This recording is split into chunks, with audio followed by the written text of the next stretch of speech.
I always love coming back to Cardiff. I've spent a lot of time here over the years.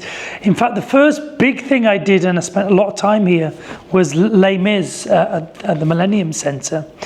The 2010 tour, we did our tech rehearsals there. We opened the whole tour here, and so I think I was here for like 10 weeks or something, and it was great to really get to know the area. And now every time I come back, I just absolutely love it here.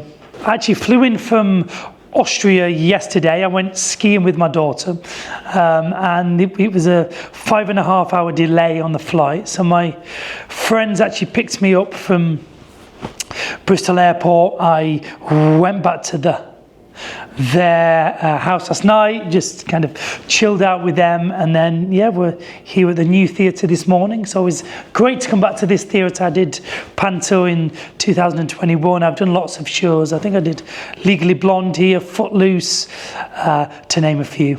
You know, musical theatre is kind of where it all started for me. At the age of 8, I was a shy boy with a debilitating stammer, couldn't speak at all at that age. But at 8, I discovered I could sing. And that changed my entire world. And it was Joseph and his amazing Technicolor Dreamcoat I was doing at my first school. And then cut to 15 years after that, I was in Andrew Lloyd Webber's office with Andrew, and he was auditioning me for the role in the West End, and so I did that, and Cameron McIntosh saw me doing that and offered me Marius in Les Mis, and it just kind of snowballed from there. I was very fortunate to be a part of Les Mis. It's such a great show, and it was great timing. I love being a pop star, you know, and I still do that. You know, I'm constantly working. Well, it's 23 years since Pop Idol now, and I constantly work. I'm still booked as an artist, you know, to sing those songs, and which is great. But I've also done lots of theatre, and this next tour I'm doing, it's a show called Gareth Gates Sings Love Songs from the Movies. It was a show that I put together. I'm producing it myself, and which is a whole new beast. I'm just used to turning up, singing on the stage, and then leaving without a worry of anything else. But being in charge of everyone and everything is a completely different experience, and it's great. I'm learning. But we're coming here on Sunday the 9th of March. It's a great show. My first ever #1 was Unchained Melody, made famous by the movie Ghost, and so this got me thinking that some of the world's greatest love songs are from movies. And so I put together a show with all those incredible songs from movies like Titanic, A Star Is Born, Armageddon, Dirty Dancing, to name a few. And I think it's going to be a fantastic show. As I've done the research for this show and kind of working out set list and listening to all those incredible songs, you're absolutely right. The synergy between movies and music is really powerful, you know. And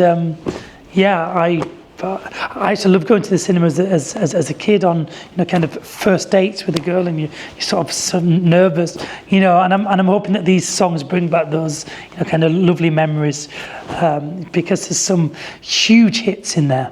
I've always wanted to produce, but I've just been too busy to do it. And then I took the first step last autumn.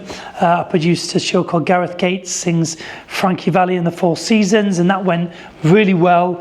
So we're now touring this spring. You know, I'm doing it all. I have a great team around me, but I'm choosing to not sort of delegate too much. I want to get my hands dirty. I want to learn the craft and, you know, actually do it myself so that I can, you know, become better producer in the long run, I guess. I'm writing a musical called Speechless. It's about a guy that can't speak, obviously something very close to my heart. And I've had the idea for 7 or 8 years, but it took for us to go into lockdown for me to have the time to sit in the same room with a piano and a guitar and just write it. And I wrote 8 songs. Took it to a big West End producer, a friend of mine who I've worked with in the past, and he said, don't speak to anybody else about this, I want this. And he commissioned it on the spot, and we found an amazing script writer called Samuel Adamson. He's done a lot of work with the National and the Old Vic, and sort of he's a big playwright and a well-respected playwright. And yeah, we're on our 2nd draft now, looking to do a workshop at the end of this year, and then hoping to have a West End show into 2026. That's the plan. It's a massively sort of educational piece. I want to try and educate people on what having a stammer is. It's not just a repetition of sounds or the blocks. It controls your whole life. It dictates what you do and who you are. I know stammerers who choose jobs where they're sat behind a computer because they avoid speaking to people, and that becomes their comfort zone. But they don't really want to be doing that, but they have to do that because they don't have any other choice. But I'm also trying to instill and inspire those people as well, that do have that affliction or any form of affliction, to not let it dictate who you are. You can be more, you can be the person you want to be, and I think one of the proudest things for me, in my career was that I did heighten the awareness of stammering, and inspire people to not give up, I guess. Yeah, it's a constant battle, my speech. I wake up and go, okay, here we go. And just the everyday situations are tough, ordering a coffee in a coffee shop, ordering some food in a restaurant. It's when you're faced with speaking to strangers, the fear levels are high. But I'm part of a speech therapy program called the Maguire program now. My speech coach is here behind the camera. You can't see them at home, but they're always there. Every time I do an interview, I have to have a speech coach because it helps me get the words out. But I constantly have to work on it. Breathing exercises and forcing yourself to do things that you don't want to do, because that's the only way that fear will shrink, as it were. Being a dad, spending time with family now is very, very important to me. I've been touring for 23 years. I love to perform, and it's a thing I do best. But the reason why I'm getting into producing now as well is to hopefully in the future I won't have to tour as much. I can be at home with my family a bit more. I'll always perform, I will, but I won't have to be away every night of the week. I can be Mr. Producer Man and just kind of go and do show watches every now and again, which will be fun. She's got a great voice. I did a show here in the new theatre called Footloose, probably 4 or 5 years ago now, maybe. Well, 5 or 6 years ago actually, and I played Willard in Footloose. I did it 2 times on tour. It was a great show. Had lots of fun doing it. And my daughter, actually did a production of Footloose recently, and she played the lead Ariel in a school production. And she's incredible. Her voice and her acting. I mean, she's a great dancer as well. Triple threat. So watch his space for Missy Gates.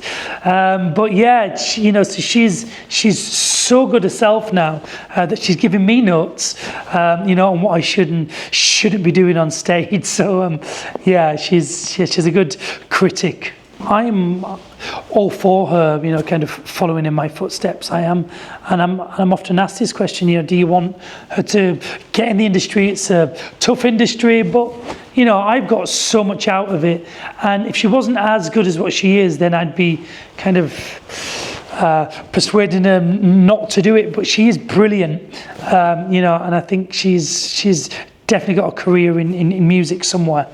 I'm thrilled to be doing a few venues in Wales of this tour. Obviously coming to Cardiff on the 9th of March. We're in, I have to pronounce this properly, Carnarvon? Is it Carnarvon? Come on. We're there actually on the 17th of February. This show, Love Songs from the Movies, is the perfect Valentine's gift as well.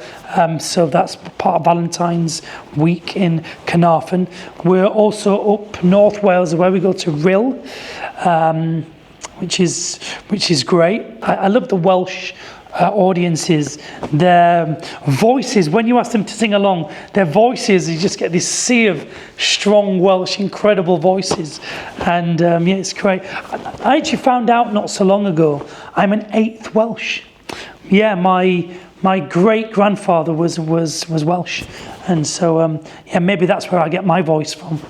You know, to be here with the show, I've actually put together, I'm producing myself, and also I've put together an incredible cast of West End singers. It's a girl called Britt Lenting. She's done Phantom of the Opera, Love Never Dies. She's done Footloose as well, all on the West End.